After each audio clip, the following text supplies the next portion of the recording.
Hello everyone, hope you are doing very well. ये है हमारा part 7 of chapter 10 audit of banks के, जिसमें हम डिस्कस करने वाले हैं टेस्ट और अंडरस्टैंडिंग के क्वेश्चन। ऑलरेडी पूरा ही चैप्टर हमने समझ लिया है, जो भी नेसेसरी पॉइंट्स, टॉपिक्स, कॉन्सेप्ट्स है वो कवर अप कर लिए हैं।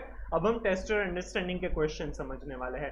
यहाँ पर हम टेस्ट और अंडरस्टैंडिंग क्वेश्चन 1 to 3 और 5th क्वेश्चन कवर अप करेंगे। क्वेश्चन 4 है वो ऑलरेडी हमने एडवांसेस जब समझा था उसमें कंप्यूटेशन ऑफ ड्राइंग पावर के साथ समझ लिया था, राइट। होपफुली वो सारे ही वीडियोस आपने देख लिए होंगे या फिर मॉड्यूल में से पूरा चैप्टर पढ़ लिया होगा, तभी ये टेस्ट और अंडरस्टैंडिंग के क्वेश्चन आपको समझ में आएंगे, राइट। टेस्ट और अंडरस्टैंडिंग का फर्स्ट क्वेश्चन है वो आपको दिया है पेज नंबर 10.14 पर। The financial statements of a bank are prepared in a specified format. Discuss legal provisions in this regard as applicable to financial statements of a nationalised bank. Bank के financial statement है वो specified format में बनते हैं। Third schedule of banking regulation act है उसके हिसाब से बनाए जाते हैं, राइट। तो उसका आंसर देखते हैं। आंसर आपको eight the end of the chapter दिया हुआ है, ये दिया हुआ है पेज नंबर 10.58 पर आंसर है। Subsection 1 and 2 of section 29 of banking regulation act 1949 deal with the form and content of financial statement of banking company and their authentication. These provisions are also applicable to nationalized banks. ये सारे provisions nationalized banks को भी applicable है।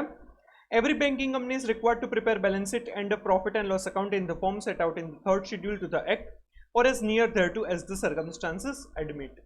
वो third schedule को follow करना है या अगर ऐसे कोई circumstances है तो उनसे नजदीक हो सके उतना क्लोज होना चाहिए। Form A of the third schedule of the banking regulation act 1949 contains the form of balance sheet and Form B contains P&L account. Simple, ये सेक्शन वगैरह याद रखने की जरूरत नहीं है, सिर्फ ये फॉर्म एक बार याद रख सकते हैं, इतना इंपॉर्टेंट नहीं है।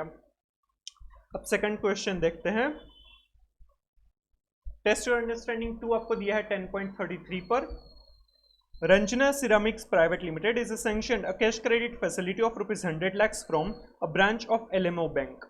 ये जो एक कंपनी है रंजना सिरामिक्स प्राइवेट लिमिटेड, उनको कैश क्रेडिट फैसिलिटी मिली है 100 lakhs रुपीज की LMO बैंक की एक ब्रांच से। Besides, branch has also sanctioned a one-time bank guarantee of ₹10 lakhs on behalf of the company in favor of a statutory authority. कई बार statutory authority वहां पर tender वगैरह भरते हैं, कोई भी कॉन्ट्रैक्ट मिलता है तो उसमें बैंक गारंटी जरूरी होती है, तो यहाँ पर कंपनी के बिहाफ पर बैंक गारंटी दी है 10 lakhs रुपीज की। Discuss what type of credit facilities have been sanctioned by branch of LMO bank to the company along with probable purposes for each credit facility. यहाँ पर दो type की credit facility है, एक है cash credit, right, वो funded loan है, right, इसका purpose day to day working capital loan के लिए है। और दूसरा है गारंटी दी गई है 10 lakhs रुपीज की, ये नॉन फंडेड एडवांस है, लोन दिया है, इसका पर्पस स्टेचुटरी अथॉरिटी में देना था ताकि वो गारंटी एज अ हेल्प हो सके, राइट। इसका आंसर देखते हैं। Cash credit facility sanctioned by bank to company is in nature of funded credit facility. Its purpose is to meet working capital requirements of business. Simple. Bank guarantee sanctioned to the company is in nature of non-funded credit facility. Its probable purpose could be requirement of a guarantee by a statutory authority in exchange of company fulfilling some statutory obligation. Contract वगैरह के लिए ये ऐसी bank guarantee की requirement रहती है, right. तो ये दोनों फैसिलिटीज और उनके पर्पसेस थे। Simple question. चलिए अब थर्ड क्वेश्चन देखते हैं। During course of audit of a branch of a nationalised bank you find that the system has generated a report making 10 term loan account as SMA। SMA मतलब special mention accounts. Discuss meaning of special mention account and significance of such classification. Special mention account है वो standard loan ही होती है, मतलब कि वो overdue for more than 90 days नहीं हुआ है, राइट, बट उसमें स्पेशल मेंशन करना जरूरी है, जिसमें SMA 0, SMA 1 और SMA 2 में क्लासिफिकेशन किया जाता है। इसका आंसर देखते हैं।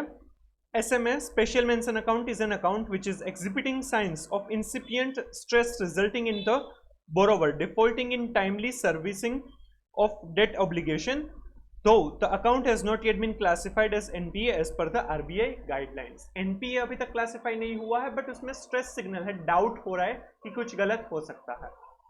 In the given case, 10 term loan accounts have been classified as SMA, special mention account. It means that there are overdue in accounts for a period of 0 to 90 days. यहाँ पर overdue 0 to 90 days का हो सकता है। Since period of 90 days has not been exceeded as on the date, such accounts have not been classified as NPA as per RBI norms. अगर वो overdue for more than 90 days हो जाता तो वो NPA क्लासिफाई किया जाता। Such a classification is significant as early recognition of such accounts enables bank to initiate timely remedial actions to prevent potential slippage of such accounts into NPAs. अगर ऐसा classification होगा तो उनसे क्या पता चलेगा कि बैंक है वो फॉलो स्टेप्स से रेमीडियल एक्शन से वो तुरंत ले पाएगी, तो वो एनपीए नहीं बनेगा, राइट। इसीलिए ये हेल्पफुल हो सकता है। टेस्ट और अंडरस्टैंडिंग का फोर्थ क्वेश्चन ऑलरेडी हमने कवर अप कर लिया था ड्राइंग पावर के साथ, राइट। अब लास्ट टेस्ट और अंडरस्टैंडिंग फिफ्थ जो है वो हम समझते हैं। ये दिया हुआ है पेज नंबर 10.50 पर। You are verifying interest on deposits paid by branch of a nationalized bank. Discuss any two analytical procedure to verify interest on deposits paid by branch. Interest on deposit से वो आप verify कर रहे हैं, auditor है, तो क्या analytical procedure हम कर सकते हैं?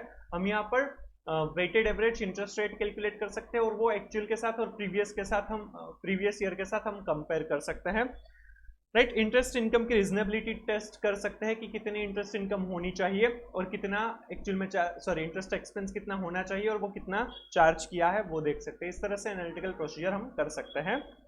तो auditor should obtain from the bank an analysis of various types of deposits outstanding at the end of each quarter. From such information the auditor may work out a weighted average interest rate. The auditor may then compare this rate with the actual average rate of interest paid on the relevant deposits as per the annual accounts and inquire into differences if material. Weighted average interest rate calculate कर सकते हैं और वो जो actual है उनके साथ compare किया जा सकता है और अगर उसमें वेरिएशन है, डिफरेंसेस है, तो वो डिस्कस किया जा सकता है। The auditor should also compare the average rate of interest paid on the relevant deposits with the corresponding figures for the previous years and analyze any material differences. और वो जो इंटरेस्ट रेट है वो previous year के साथ भी compare किया जा सकता है, उसमें अगर मटेरियल डिफरेंसेस है तो वो भी हम वेरीफाई कर सकते हैं, इंक्वायर कर सकते हैं। सिंपल। तो ये टेस्ट और अंडरस्टैंडिंग का फिफ्थ क्वेश्चन था। होप आपको ये समझ में आ गए होंगे। सारे टेस्ट और अंडरस्टैंडिंग के क्वेश्चन काफी सिंपल थे, होप आपको ये समझ में आ गए होंगे। अगर आपको ये वीडियो अच्छा लगा है तो please like and share the video, comment if you have any doubt, suggestion और reviews, and please subscribe the channel. Next video में हम केस स्टडी डिस्कस करेंगे, so stay tuned. Thank you so much.